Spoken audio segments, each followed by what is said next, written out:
Welcome to the Hollywood Video Podcast. I'm your host, David Wells, and we're going to talk about movies. So I found out that I've got a really good memory, like a really good one. Like, I found out people can be impressed if you remember things from a couple months ago, heck, probably even like a couple weeks ago, because they can't remember what they had for breakfast. Now, I have no base of reference for my memory being as good as it is, because it's my memory, and it's not like I can go and look at other people's memories, like I can open the file cabinet and look in. But I remember things from a few years back. I feel like this might be true of other people, where it kind of feels like I feel like memories are kind of like you walk in on a movie that's been playing for a bit and you didn't get to see the opening credits. Heck, maybe you didn't even get to see the first act. And you're like, okay, here we are. And that's kind of how it feels for me. There's probably so much from, I know for a lot of people, there's a lot from their childhood they don't remember. And that's true for me, but my memory goes really far back. And one of the things I remember is movies. And that would be appropriate given the nature of this podcast is movies. And it, of course, if anybody knows me, they know I'm a 90s kid. Like, 90s kid, you're a grown man. Like, yes. Semantics aside, my memory goes far back. How far back? All the way back to 1991, maybe 1990. And I'm going to talk about my 4 earliest movie-going experiences. Now, there's some incongruities that don't totally line up. I remember my first movie being the first movie I remember seeing in theaters. The first scene I remember is a scene from the movie Fisher King. Now, I also remember seeing a scene from the movie Edward Scissorhands. Now, I looked both of those movies up, and Edward Scissorhands came out in 1990. Fisher King came out in 1991. So I'm thinking I must be mistaken, and something is saying, no, I remember what I remember. That's like the earliest scene I remember. And maybe my brain just filed away the memory in the wrong order, which it could have happened. But there are also 2 other factors to consider. Number 1, even in the 2000s, about 2008, heck, even a couple years ago, like pre-COVID, movies had longer run times, even just like a few years ago. Like, they spent more time in the theater. Like, it wasn't just like these days, a movie can be in the theater for a very short time. Like, I think the Minecraft movie was in theaters for 6 weeks, and because it just made so much money, they're like, you know what, we're good. We'll bow out, go to digital. Whereas, it used to be a movie could be in theaters for months. I think the longest I saw a movie in theaters was in 2009. Avatar, the James Cameron one, not the Nickelodeon one, came out in December of 2009 and really didn't leave theaters until like April or March of 2010. And the only reason it left, I think, is because there were new movies coming out that needed 3D and they needed those theaters. That might seem like such a contrast today, but even back in the day, the 90s, heck, even prior to that, movies stayed in theaters a long time. Like, I think Titanic, I think that movie was in theaters for like a year. The strangest thing was Dark Knight. Dark Knight was such a huge hit that it had been in theaters for maybe a month or two, and then some other smaller movies would come out, and by the time they ended their theatrical run, Dark Knight was still in theaters and wouldn't be gone for a bit further along. And yeah, like I said, Titanic, I think it was in theaters for like 2 years. Maybe I'm misremembering. And even further back in the day, in like the 50s and 60s, movies had a really long shelf life because, again, there was no video. And Disney actually did a thing where about every 7 years, they would re-release their previous movies. And this is a way that they could pad out time between. They didn't used to always have like a new movie each year. And this is a way of providing content and while they could play catch up. Now, I say all of that for the next thing.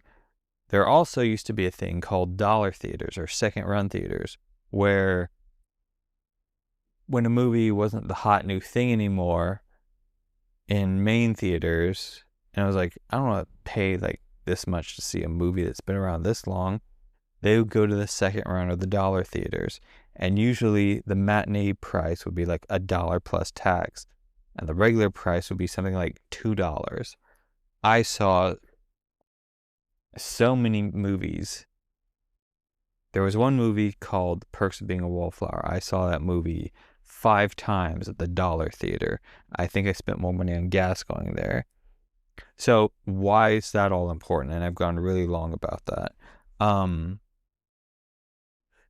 there is a distinct possibility that I saw Edward Scissorhands before Fisher King, and my memory just didn't file that away properly, there's also the distinct possibility that Edward Scissorhands either had a really long run, and I think it did because it was one of those things that solidified Tim Burton's fame and made everybody realize, oh, Tim Burton is Tim Burton.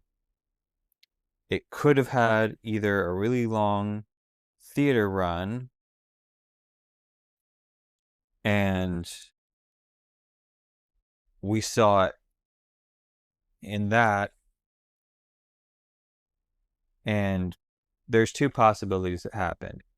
It had a long theater life, which I wouldn't be surprised, and maybe we saw one of the later screenings, and after we saw Fisher King.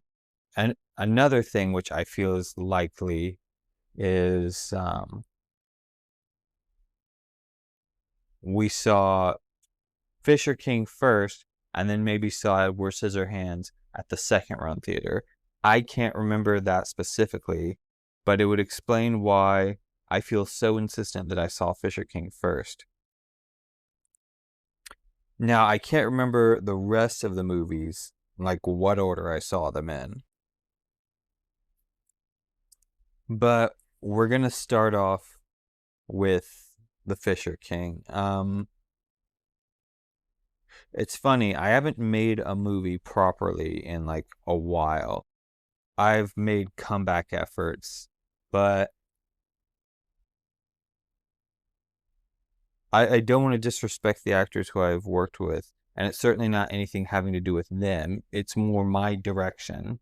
But I feel like they don't feel like comebacks for me. And the thing about these movies that I'm mentioning is I feel like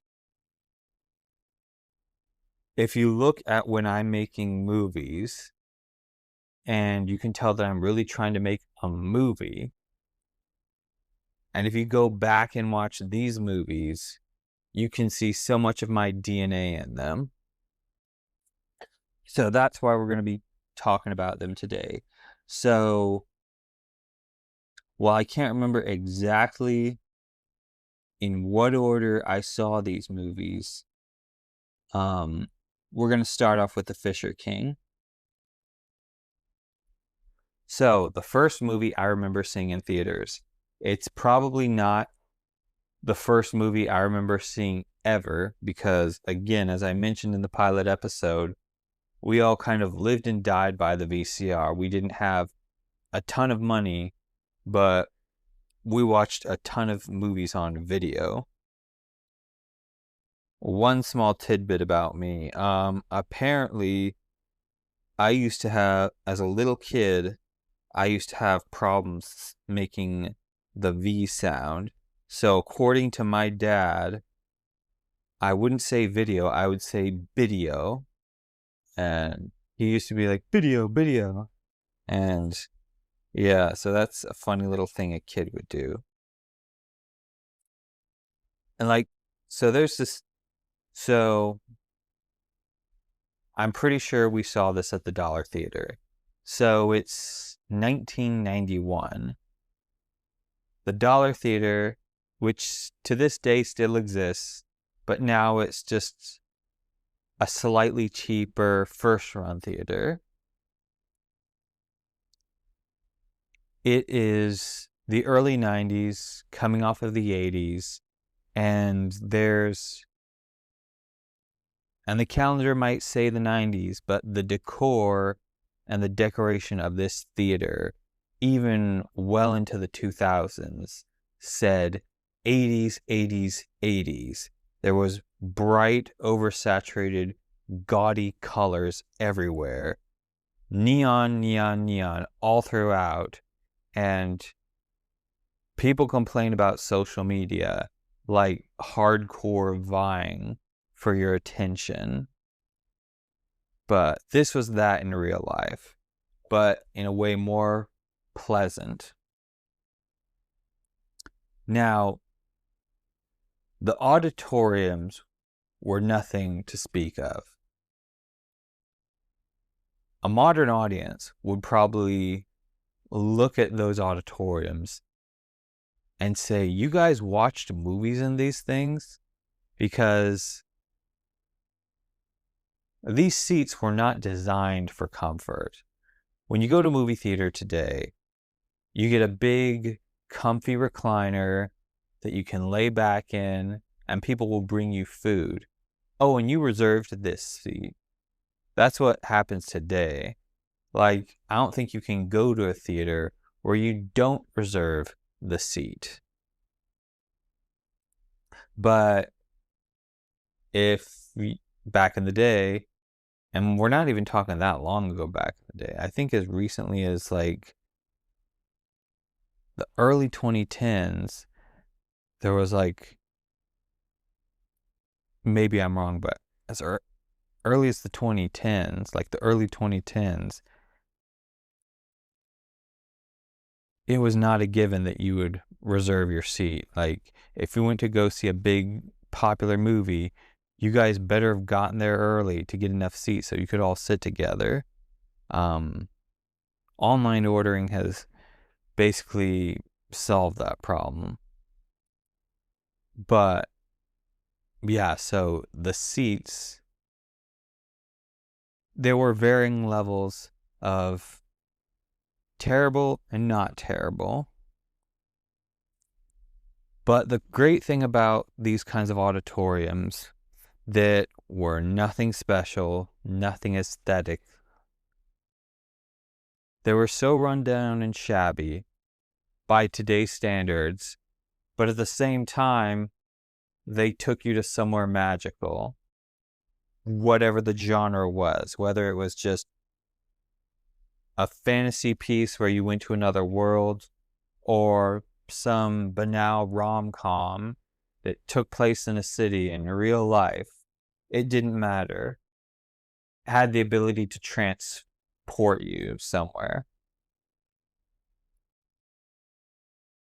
So anyway, the earliest movie theatrical experience I have is I see a man in a white suit getting dressed up by another man, and I see the man who's helping the other man get dressed up putting blue mud on his face and saying it's good mud. And I skip around in my memory, and the thing that really sticks out is there's the man who was dressed up. He's running for his life from this creature, this apparition that's in his head. It's this giant red knight on a horse spewing fire, and he chases him through the streets of New York. And he has flashbacks to him and his wife at this bar, coffee house, and a man coming in with a shotgun and blowing her brains out. And the man gets chased to this pier underneath a bridge, and then the Red Knight comes, and these two hooligans, and as the knight slashes at him, the hooligans beat him up. And now, I'm a kid, and I don't get this concept of the Red Knight is in his mind, and it's his fears and anxieties and all that chasing him down. Yeah, and I watched the scene, and it's a pretty powerful scene for this to be my first movie-going experience that I can recall. Like, the way the scene plays out, I'll do my best to describe it. I was just given sort of the highlight version. So, the man in the white suit is Robin Williams' character. So, Robin Williams is in the earliest movie scene I can remember seeing in the theaters. He has that distinct honor. And who knows, maybe I remember that scene because he looks a bit like my grandpa. He has that kind of warm charm. Anyway, the way the scene goes is Robin Williams' character Perry has just gone on this date with this girl that he's liked, and it's gone really well. And then she walks up her apartment and the door swings open, and there's that thing where a glass window is positioned in such a way that it has this weird split effect on Robin Williams' character. Like, it's along like the center of his face, like he's split. And the music gets somber, and he starts having flashbacks to the night his wife was killed. He starts having simultaneous back and forth images. And it's starting to dawn on him that he's having another episode, and he feels it coming upon him, and then he sees the Red Knight marching forward to him in the distance, and he's begging and pleading, please let me have this, And then he starts hitting his head and says, "Let me have this," before he points accusingly at the Red Knight. And then he starts running through the streets of New York like a crazy person. And the music is this mix of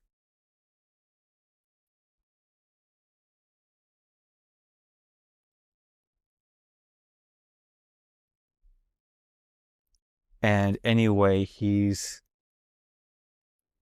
running through the streets, and there's this bassline beat that feels kind of like not quite techno, but artificial and at odds with the sort of classic orchestral sound of the rest of the score. And there's this lovely string section that plays for like sort of the tender moments. And there's this boisterous, loud choir for the intensity of the drama and the foreboding of the event to come. And when you see him running through the streets, you hear the bass line. When it cuts back to moments of tenderness between him and his wife, moments before the tragedy, you hear the delicateness of the strings. And when you start to see the shooter walk in and the Red Knight, you hear the rumblings of the choir. And then when the shot does happen, I think the instrument that plays of him beginning to spiral, while there's the footage of him beginning to spiral and descend into madness, I think it's called a water cello that plays. And the scene is quite brutal. You see red matter spew onto Robin Williams' face, and you see like this long exaggerated shot of like the wife falling to the ground, and a POV shot of like Robin Williams' character reaching for her and screaming like, "No, no!" And then as she thuds to the ground, the orchestra picks up and the chase with Robin Williams resumes, and it cuts back to a shot of him in a straitjacket in the hospital.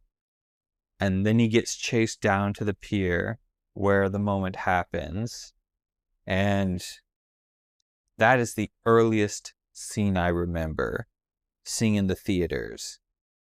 Needless to say, it left an impact on me. But yeah, I'm going to go into more detail about the summary of the movie. But I had to touch upon that scene because it's the earliest thing I remember seeing in theaters. And like 4, heck, I might have even been 3. I mean, let me double check.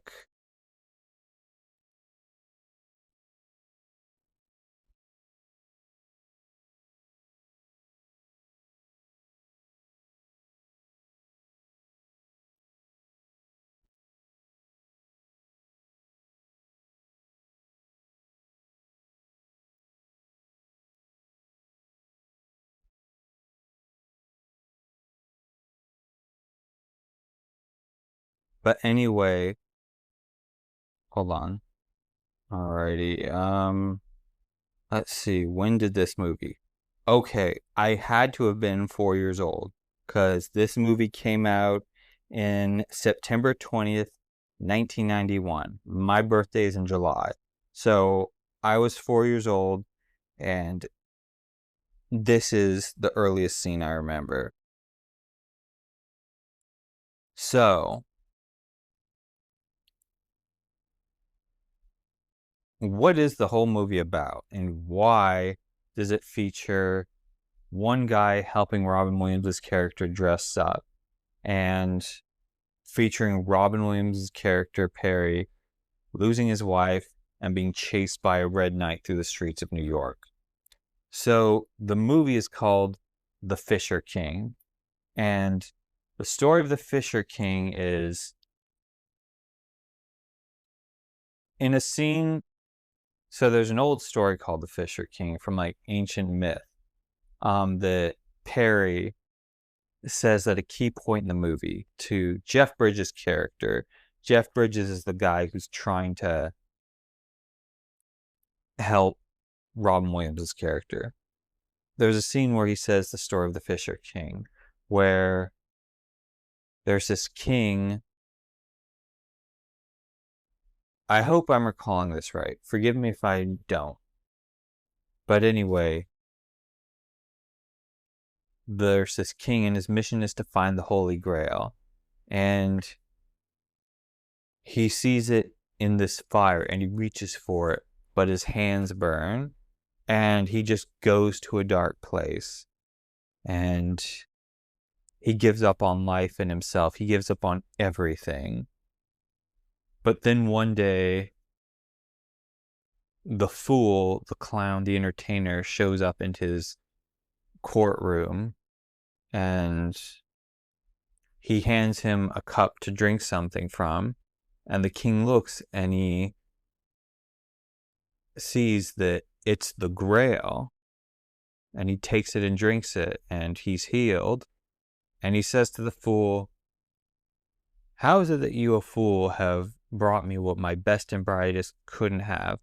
And the fool says, "I don't know. I just saw that you looked miserable and needed a drink." And so that's the legend that the movie gets its title from, and it's kind of the subtext of the movie. It's sort of a theme. So the way the movie starts off is, it kind of starts off from the point of the excess of the 80s leading into the 90s. That might be a common thing in this video. The 80s was all about me, and getting as much as you can. It was kind of a very self-centered decade. And Jeff Bridges' character, Jack Lucas, embodies that perfectly. And he also embodies this attitude of the 90s, of just trying to be cool, trying to be edgy, being counterculture. There's a different kind of counterculture from like the 60s and the 90s. The 60s counterculture was about being unmaterialist, like getting out of the corporate structure and just eschewing that peace, love, all that. Sort of a noble thing, but it took a dark turn. Anyway, 90s counterculture was kind of just shock. It was shock for deviating from the norms. Like sort of the presumed standards of like, oh, that's how a person functions. Because in a way, there was no internet to speak of, nothing substantial that would come even just a couple years later. Cable TV was still sort of a luxury to some people, certainly was to my family. And when you heard of a crazy story, it was kind of mind-bending. And this is the kind of world that Jack Lucas, Jeff Bridges' character, operates. He basically curates and caters sensationalism and just grabbing people's attention, pressing the button that is the human amygdala, the fight or flight, the, oh my gosh, can you believe that? He was the guy pressing the button. And in a way, I kind of wish almost that I kind of miss that era, in the sense that we weren't so jaded back then that we couldn't not be shocked. Like, because we didn't have 24 access to this via smartphones and the internet. We could hear about it on TV, on the radio, but then there was downtime where we had to step away, and we could be, because we had to take time to take a break from that, we could still then be sensitive enough to be shocked by all this craziness. It's very much, he's a character very much in line with Howard Stern, Ricky Lake, Jerry Springer. He's all of them put together in one thing. The movie opens up with, he's the first character we see in the movie, and there's light coming from an overhead window in such a way that he looks like he's in a prison, basically. Wonderful shot, thought up by Terry Gilliam and executed by his cinematographer. I've got to see. Let's see. Roger Pratt was the cinematographer. Anyway, so that's the opening, and in that opening, he gets a call from a guy saying, "Oh, I've fallen in love at this place called Babbitt's." And he says, "This isn't the real thing. It's either us or them. They're your enemy." And he's like, "Okay, Jack." And then he goes away. Now, everything is on the rise for Jack. He is gonna star in a TV pilot, so he's gonna go away from talk radio, and his star is ascending. He has a girlfriend who is an artist. We don't get to know much about her. Anyway, he's practicing the line. He feels like he's got it. And he throws down the script and turns on the TV. And he finds out that the dude he said, "You're not really in love. There's no chance with her. She's your enemy." This dude shot up a club, Babbitt's. And then we cut to a time skip of like a few years later, and Jack is at this video store. Presumably he works there, but he's not doing much work. And he has a girlfriend who owns the video store, and she can barely get him to do any work. And he doesn't function well with the customers. And anytime he shows the slightest bit of resistance, she's like, "Hey, take it easy."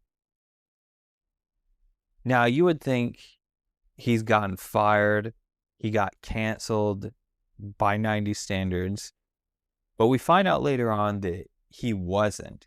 He willingly stepped away from the spotlight. And now he's here. And if you don't know what a video store is, number one, I gotta wonder how you discovered this podcast. Number two, go ask your parents. Teehee. So anyway, he tries to just have an evening with his girlfriend watching a show, and the show is the show that he was going to star in, and she's laughing at it because it's a dumb light comedy, and he's looking at it cynically. He's like, "It's all mindless garbage." You'd think that, oh, it's just sour grapes. This guy got the show that he was going to be in, but it's like, no, he really just thinks that life is pointless. And he's particularly bothered by the catchphrase on the show. The catchphrase that this guy says, that Jack himself practiced so incessantly, is "Forgive me." And then he throws an object at the TV, and he wanders outside, and that thought just echoes in his mind. "Forgive me." So he wanders, he gets drunk, and he finds himself in front of this hotel. And this little boy walks up to him and hands him a Pinocchio doll. And he has a conversation with this doll. Well, he talks to him about Nietzsche. And then he hugs the doll like it's a real person, saying, "Do you ever feel like you're being punished for your sins?" And that's kind of the whole gist of what he feels in the movie. It's also interesting that he's hugging Pinocchio, because Pinocchio isn't a real boy until he tells the truth, and Jack doesn't feel like he's real or he has any real shot of happiness. So he's going to go commit suicide. But then these two thugs show up, the two thugs that later attack Perry. They hit him with a bat, and they begin pouring gasoline on him. They're going to light him on fire. But then Robin Williams' character Perry shows up and basically saves him. Him and his friends. They act so weird that the guys run away, although one of the guys gets tied up.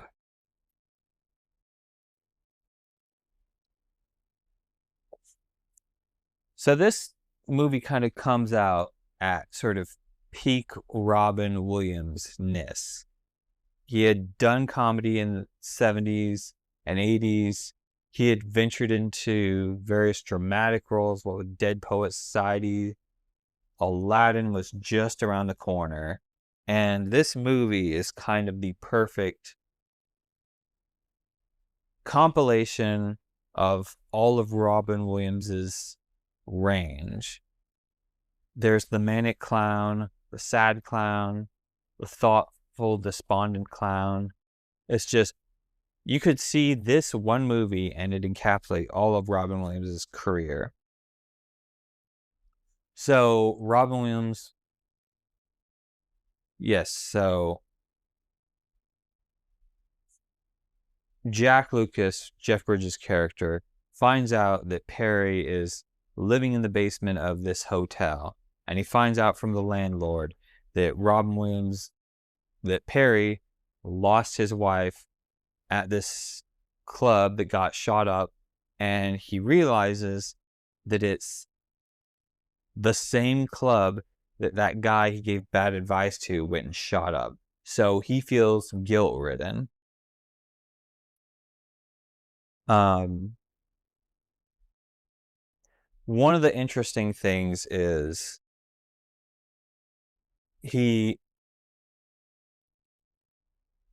Jeff Bridges' character, Jack, is getting chewed out by his girlfriend in the office, which just happens to be where they store the 18 plus videos. That's as much as I say. And he's confessing to feeling torn and ripped apart, and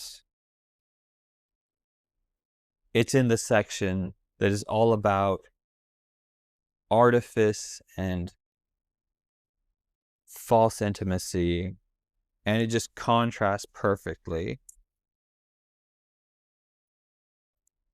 So Jack follows Perry, and he finds out about the Holy Grail, which is supposedly in this mansion in the city. He finds out about this girl, Lydia, who Perry is smitten with, and he finds out about the Red Knight. He doesn't see it because it's all in Perry's head, but he realizes, okay, there's this delusion that keeps him from functioning. It's basically the manifestation of all his trauma. And I suppose in some ways he sees a bit of himself in Perry. So it becomes his mission. He feels like if he can help Perry get this girl, that things would change for him. And he even says that much to his girlfriend. So yeah, there's some other noticeable scenes in the movie. there's this one scene where there's a couple scenes where Jack and Perry are following Lydia, and it sounds funny today, but again, this guy is traumatized.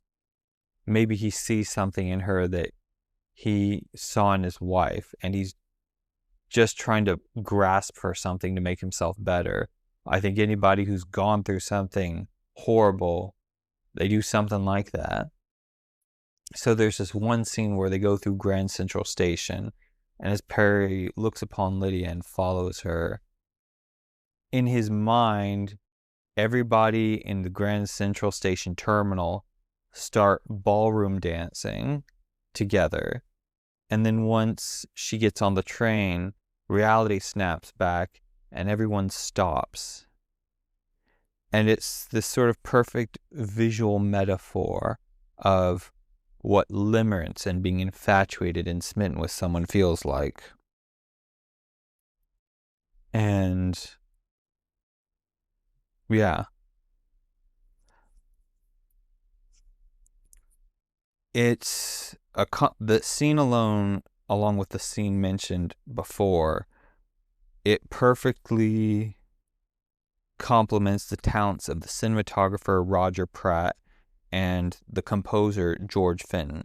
And if George Fenton sounds familiar, if you're wondering where you've heard his work from, he's that composer for those nature documentaries that have those big, lush orchestral scores. And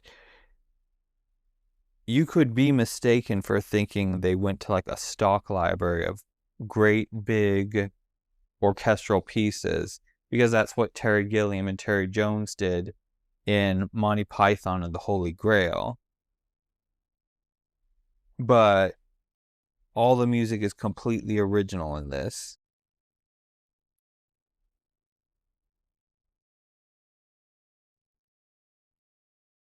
Like, there are two versions of this. This movie is kind of an anomaly. It's a fantasy, and it's also a real movie. And it sort of perfectly blends that together. Like, there's nothing in this movie that could be considered really a visual effect, aside from, like, the Red Knight's horse breathing fire, which I think they might have done that practically. You have all this fantastical stuff shot practically, but it is shot in such a way that feels fantastical. It's probably has to do a lot with Terry Gilliam's penchant for shooting just about everything in as wide an angle a lens as possible. I know that when I first started making movies, I loved the wide angle lens. And I couldn't figure out where that came from. I just thought, oh, you do it just because. It wasn't until 2010 when I saw Fisher King again for the first time in a very long time. At this point, I'd been making movies for a few years, and I see the movie and I see its use of wide angle lenses, and I remember, oh, this is a movie I saw when I was 4. And I'm like, that explains it. So, the next movie, well, I'll say this movie is pretty much just like a perfect marriage of almost perfect talent, of like a lot of people at their peak.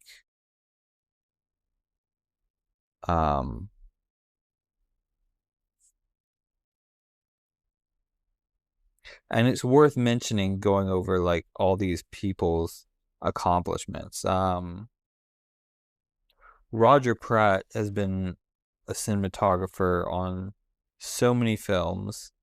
He first worked with Terry Gilliam in Brazil, and then worked again. His next thing was, so I'm not going to list everything he did, but he did Brazil. Boy, this is what I get for talking for almost 2 hours. Brazil was the first thing he did with Terry Gilliam. Other noticeable works include Tim Burton's Batman, and he did Fisher King again, and other movies that echo the kind of wild, crazy angles and fisheye lenses are Mary Shelley's Frankenstein, directed by Kenneth Branagh, and 12 Monkeys, which again pitted him with Terry Gilliam. Oh, he did Chocolat. And he kind of goes back to the crazy camera angles with Harry Potter and the Chamber of Secrets and Goblet of Fire. And one of the most interesting things is he did the cinematography for The Karate Kid, the Jaden Smith, Jackie Chan one. But I think the thing that stands out the most, that's sort of like the outlier for him, that doesn't show his usual bag of tricks, where he sort of steps away from his own sensibilities, is the movie Shadowlands, which sort of, it's about C.S. Lewis meeting his wife, and even though they don't have that much time together, they still cherish it and accept the eventual pain of separation.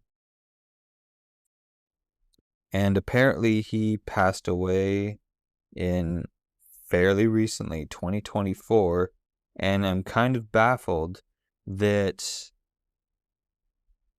I didn't hear much about that. His last film that he worked on was a movie called Keeping Rosie in 2014.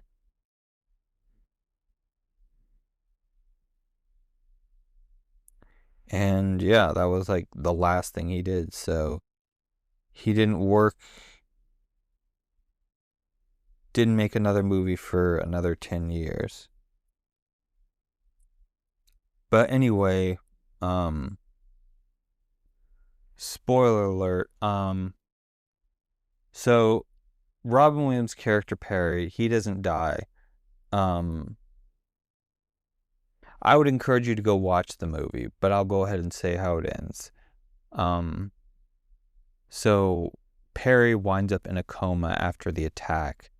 He decides to go back to his radio career, and he kind of ditches his girlfriend who's been there for him, and she's heartbroken. And Jack begins to go back into that lifestyle, but leaves. And then he confronts Perry, and he's like, if I get you the thing you need, can things go back to normal for me?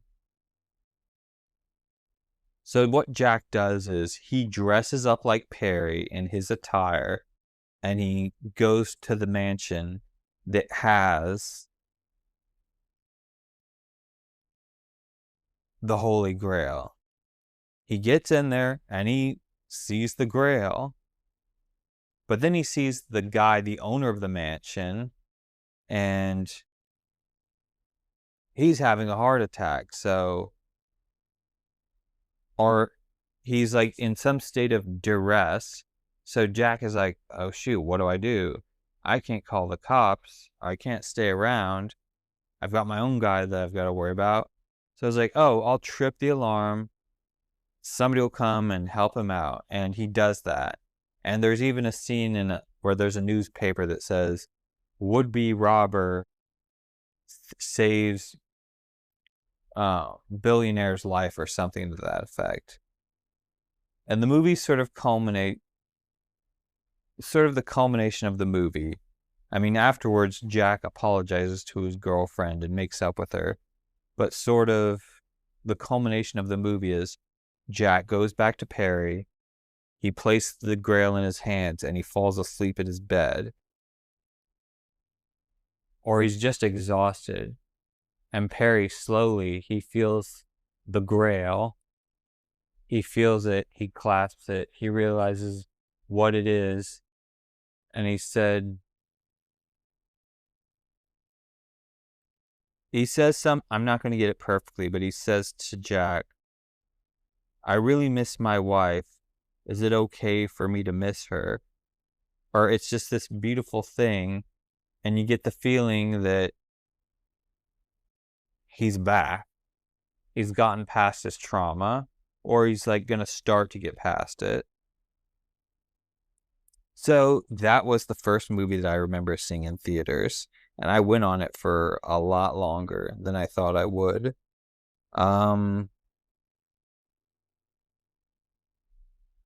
I guess we'll move on to, since it's contested which movie I saw first, I guess the next one will be Edward Scissorhands. It's kind of funny. The movie was very unique for its time. I know nowadays everybody wants to think of themselves as an outsider, as special, as different, and nobody gets me. But there really was a time where that was not the norm. That really didn't take off until Tim Burton came along and showed that Johnny Depp could be more than a pretty face. It's well known that Johnny Depp wanted to break away from the Hollywood It Boy, so he intentionally chose all these quirky, eccentric roles, and Edward Scissorhands was kind of the start of that. The scene that sticks out to me is kind of a climactic scene, sort of like Fisher King. There's this scene where Edward is staring out the window and Winona Ryder's character walks up to him and says, "Hold me." And he reaches with his scissor hands towards her face and is about to touch her, but he pulls back and he says, "I can't." And then she slips her arms under his and embraces him and hugs her. And then he has a flashback of his inventor father. He's made hands, like actual human hands, for him to put on Edward, and says, "It's a birthday present." And Edward looks at the hands. He's entranced by them, and the inventor is so happy. But then this look overcomes his face, the inventor's face, played wonderfully by Vincent Price in one of his final roles. And he starts to fall down. And as he falls down, Edward's scissor hands pierce and destroy the real hands. And so he looks down at the hands that are ruined. He'll never really be able to interact with the world the way he can't, the way anyone else would, that they would take for granted. And he wants to like touch the cheek of essentially his father and caress him and say goodbye. But as he does, he can't help but sort of slice his face. And this is peak Tim Burton, but this is also peak Danny Elfman. It's the most Danny Elfman score that you can get, and I know he's in some controversy, but we're not here to talk about that. This is the movie. And then we come back to reality. The flashback ends. If I really did see this movie before Fisher King, I'm surprised, just given the idiosyncratic style and stuff like that, that I wouldn't remember it before. Yeah, but it's similar enough like Fisher King. It is this surreal idiosyncratic style. But Fisher King takes place in the real world. Edward Scissorhands takes place in sort of a fantasy world with some slight real elements so that we, the audience, have something to latch onto. It's not too dissimilar to how in Batman there were reporters who would report on wars that had happened overseas. So even though Batman is this hyper stylized, unreal world, there were still these real world things that happened in the background off camera so that we had something to sort of project onto.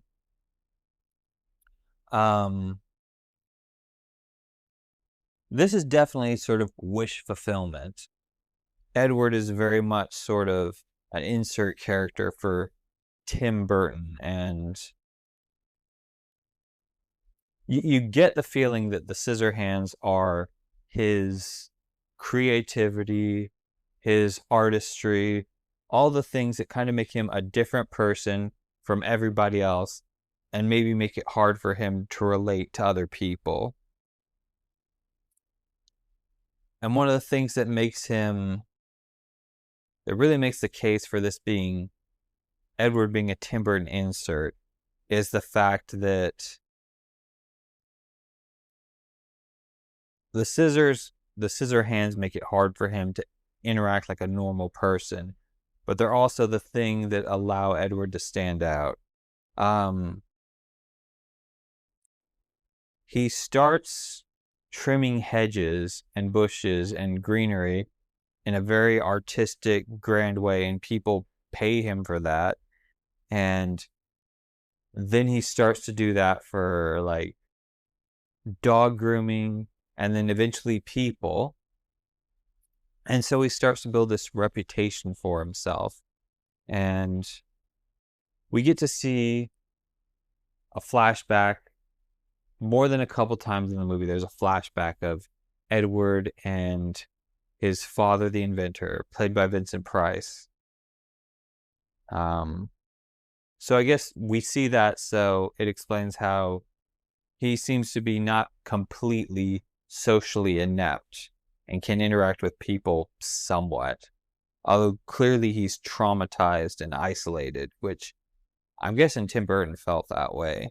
And I think a lot of kids in the 90s identified with that, where they sort of felt like, I'm into other stuff. I'm not into everything that everyone else is into. I've got my particular interest. And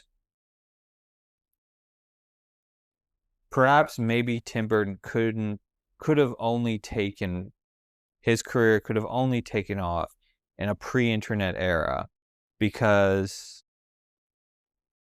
the internet allowed a lot of people to find their tribes. For so much trouble that the internet has caused, Kevin Smith famously said he found his tribe, that he would ask people on chat forums, does anybody cry when they read a Batman comic? And you find other people that are like, oh, I thought I was the only one, you too? And so a lot of like sort of the loner misfit kids are, it feels cheesy to say that because now that's everybody. But back then, a lot of people, there was no outlet to express that. There was no internet of any substance. And so people just wondered. And the way they felt validated and got confirmation was through art. And Edward Scissorhands kind of represented that. And I will say that 90s kids, they kind of feel that really sincerely. Not to say that there aren't, Gen Z kids or alphas who would legitimately feel that way, but I do feel, just from my own personal interactions, there is a bit more homogeny with the later generations. I'm not saying that's a good or bad thing, but at the same time, there's also a thing of, oh, I'm an outcast. It's almost paradoxical.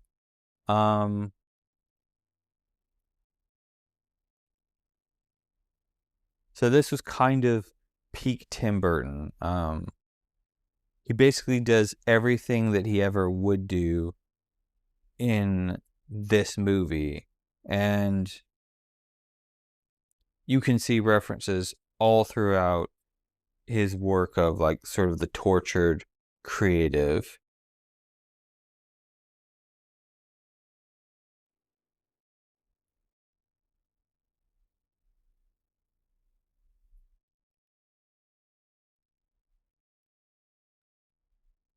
And I guess Fisher King just left that much more of an impression on me. The next movie I'm gonna go on to is Bill and Ted's Bogus Journey. I saw this one, or at least I think I saw this one, before I saw Bill and Ted's Excellent Adventure. One of the things I didn't realize was I didn't know how disliked this movie was. How a lot of people thought, oh, it doesn't compare to the first one. I just remember really liking it as a little kid, and I guess the influence it's had on me is it feels like this amalgamation of fantasy, religion, just silliness. Like growing up, my dad was this interesting character. He worked a middle class job, and he was one, in some ways, fundamentalist Christian, Baptist, Pentecostal, those things all kind of, that's already a hodgepodge. But then he was also he was this rock star musician and comic book artist. Like, by his own admission, he didn't foster his talent in drawing to, I think, the degree that it could have. And he loved not nearly as much as he did with the guitar. He could have, in an alternate reality, he achieved heavy metal stardom, and it's, in some ways, I'm kind of baffled that it never happened. But there was the religious hodgepodge of beliefs that in some ways seemed contradictory from each other, at least denomination-wise, and he was a comic book artist. He liked drawing comic book images, not that he published a comic. He was this rock star musician, and he was a fan of movies and sci-fi, and he watched Saturday morning cartoons with us. It was just like this kind of Frankenstein of contradictory yet complementary elements. And I felt like Bill and Ted's Bogus Journey,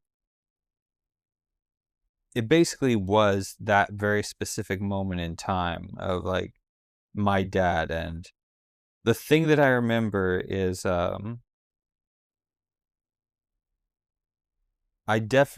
there's this funny thing where there's a main bad guy of this movie, but he isn't nearly as memorable as the bad guys that they face up against. For those of you living under a rock, the premise of Bill and Ted's Excellent Adventure, the first one, is they're part of a band that's going to write music that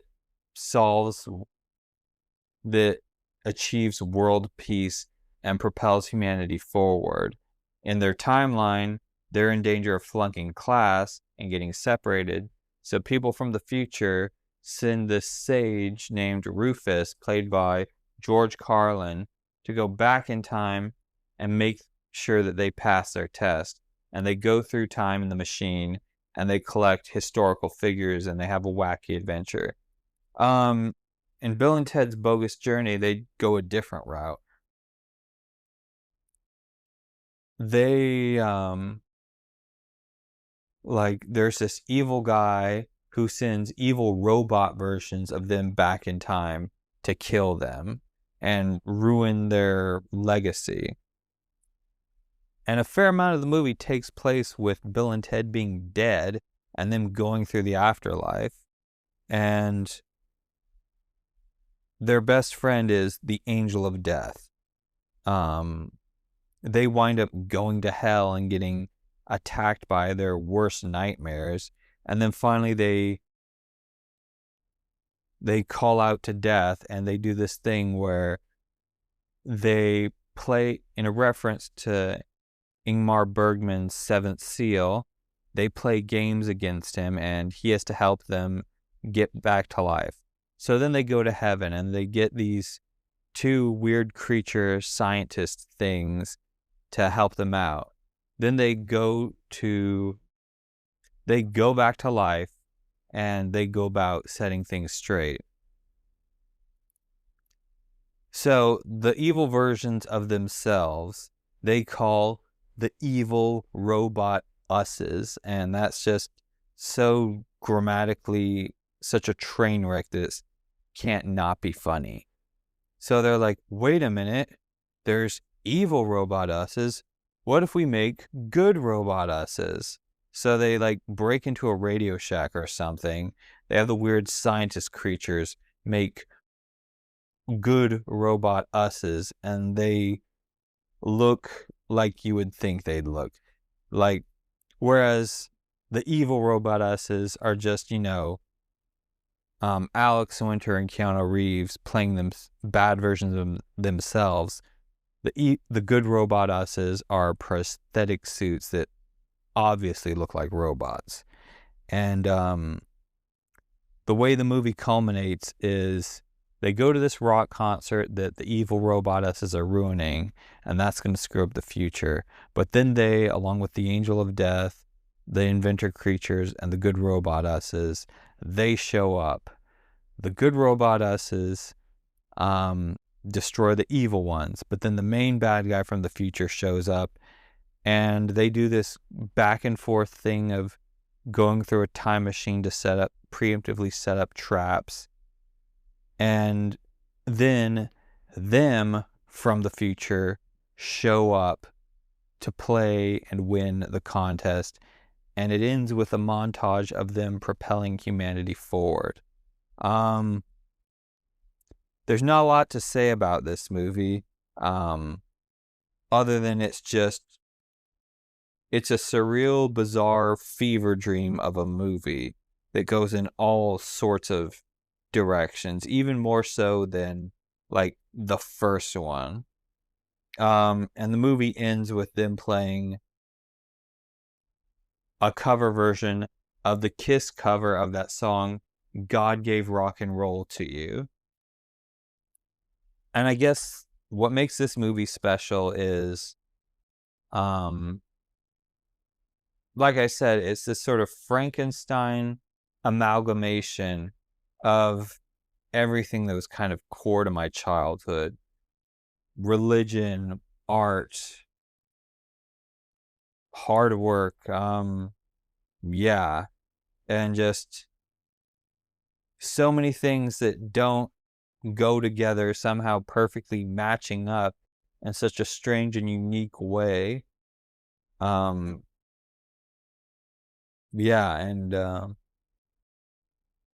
I just remember afterwards we went to go get pizza, and we were in my uncle's Suburban along with me, my mom, my dad, my aunt, and maybe my sister was, yes, my sister would have had to have been born, so she was probably there as well.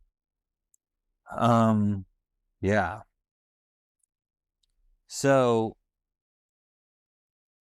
a lot of these movies, so you'll probably figure that my parents weren't terribly well off. They figured it was cheaper to take us to some of these movies that maybe we shouldn't have seen than to hire a babysitter. Funny thing is, a lot of movie theaters, they now generally have this policy of no one who appears to be under the age of 6 will be admitted to an R-rated movie after such and such time in the evening. And that rule obviously did not exist when I was a kid. So we're going back to 1991, and this, I think I definitely remember seeing in the Dollar Theater. And this is one of the first times that I saw sort of a double bill of a movie. So I don't really remember seeing.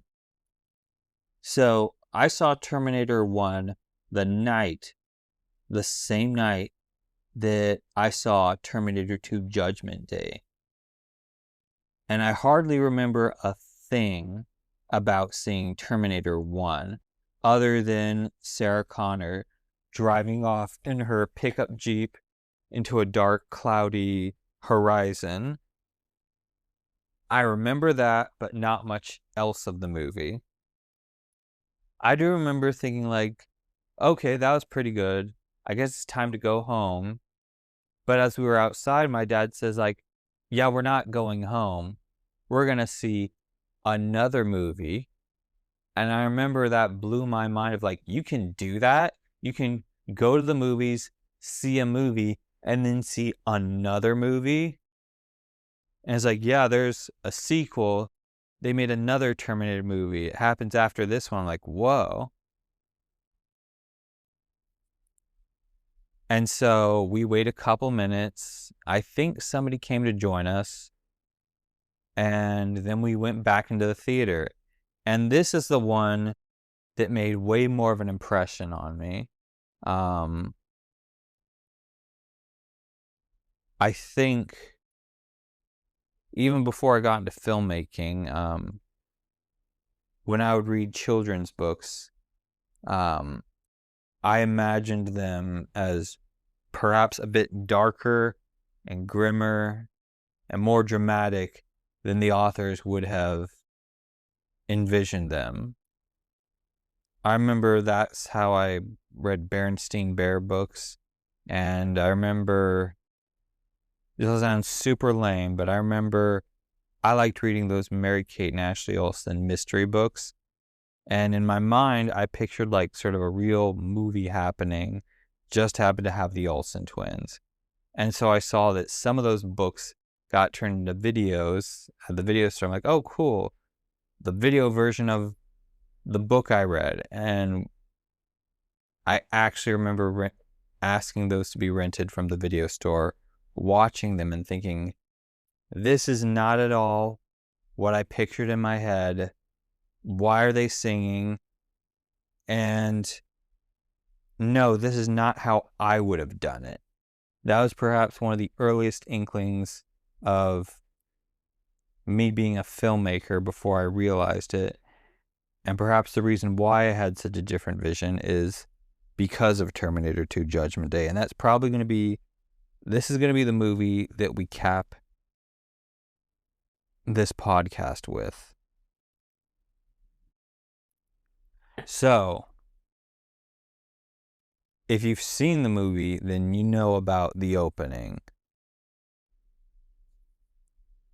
First, we see a few clips of just normal traffic in Los Angeles, normal civilization, nothing out of the ordinary.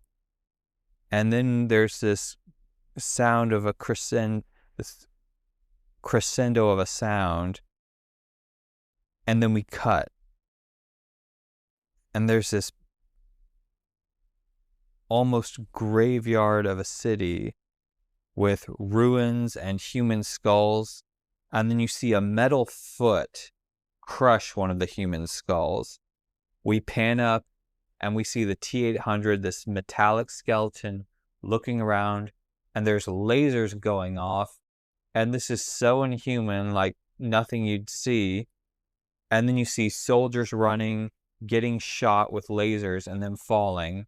And then you see giant metal robot ships in the sky firing.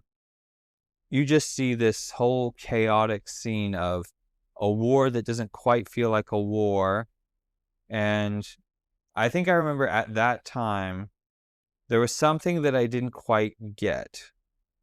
Like, usually wars were fought between one group of people and another group of people, and they had weapons, they had ships, they had vehicles.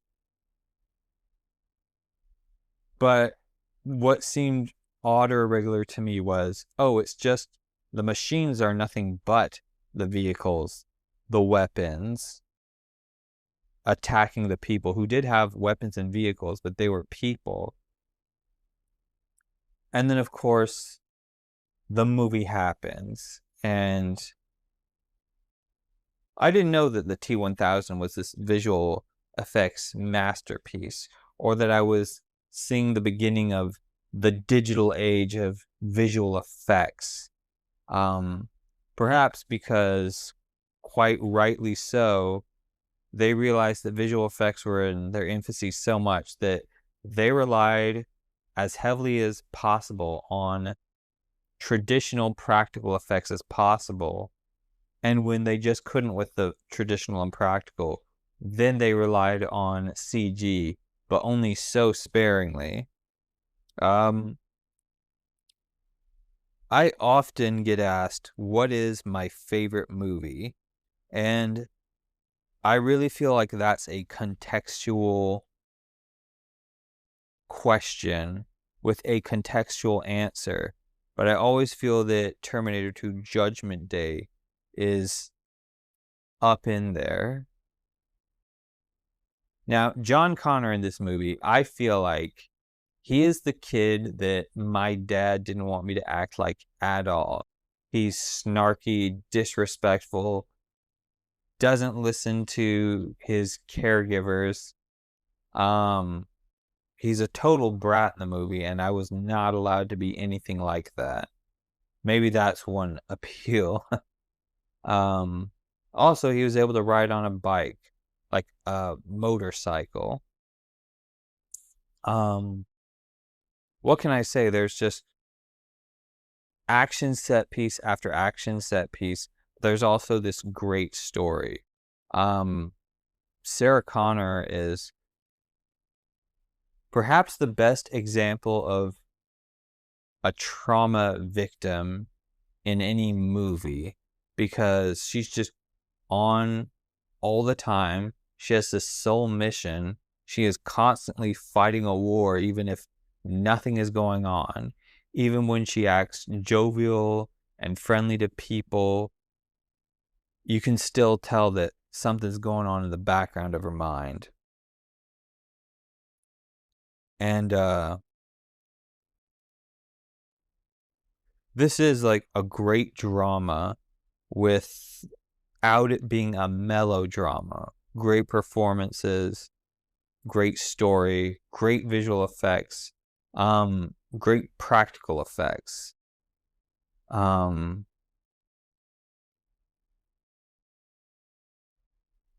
It's also this era of filmmaking where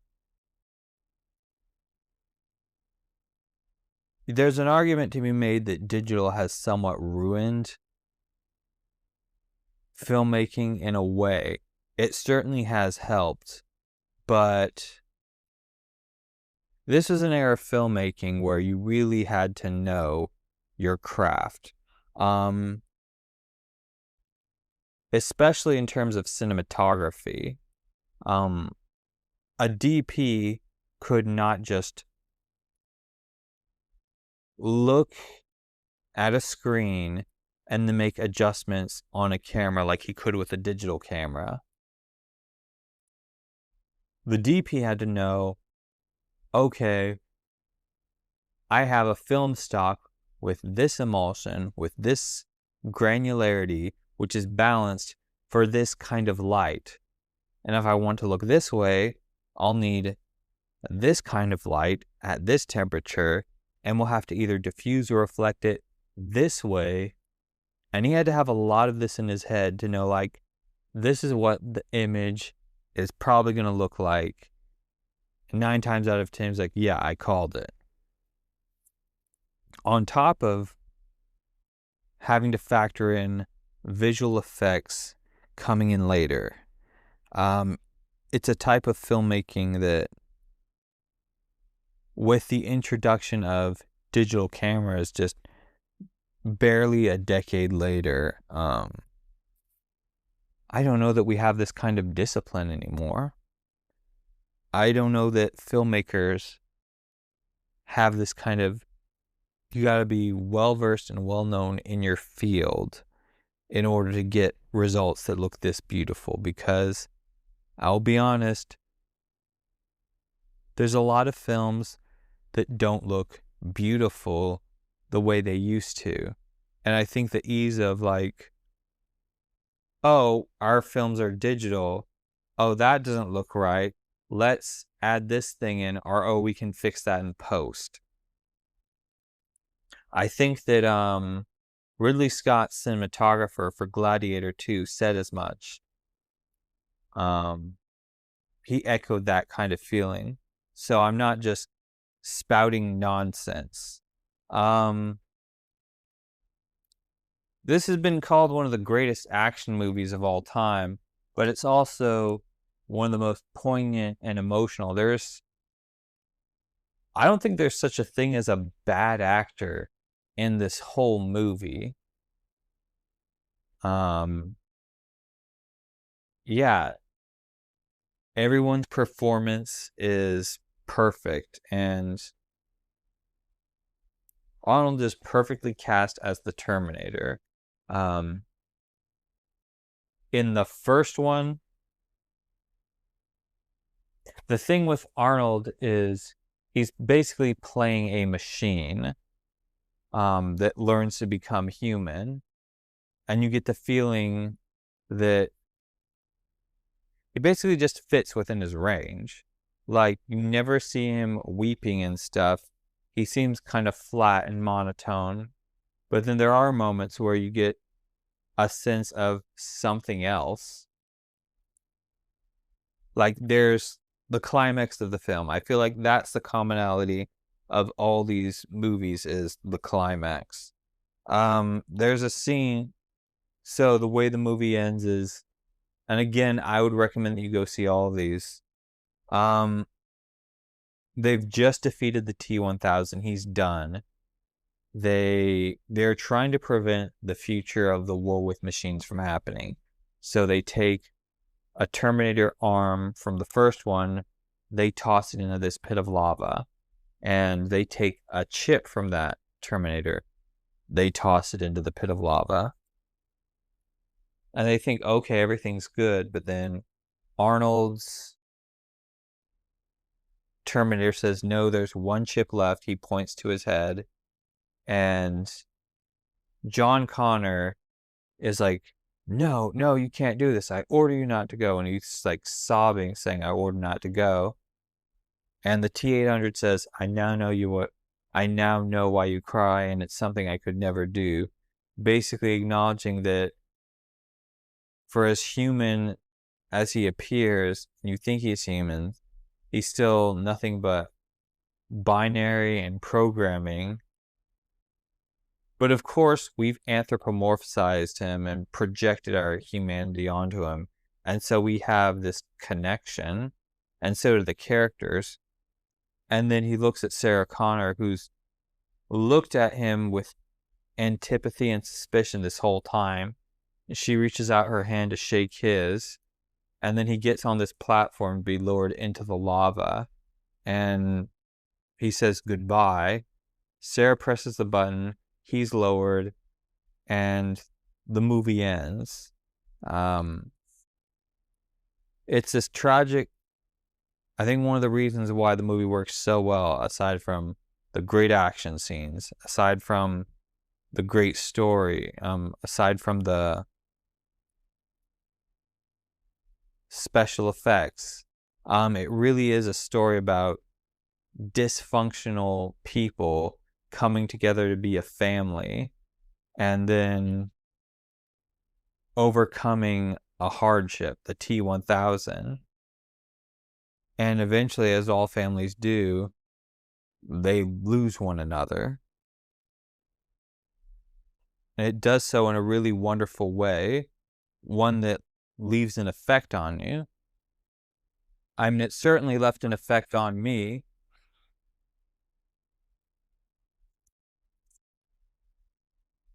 Well, so those are the 4 movies that left an impression on me all the way back in 1991.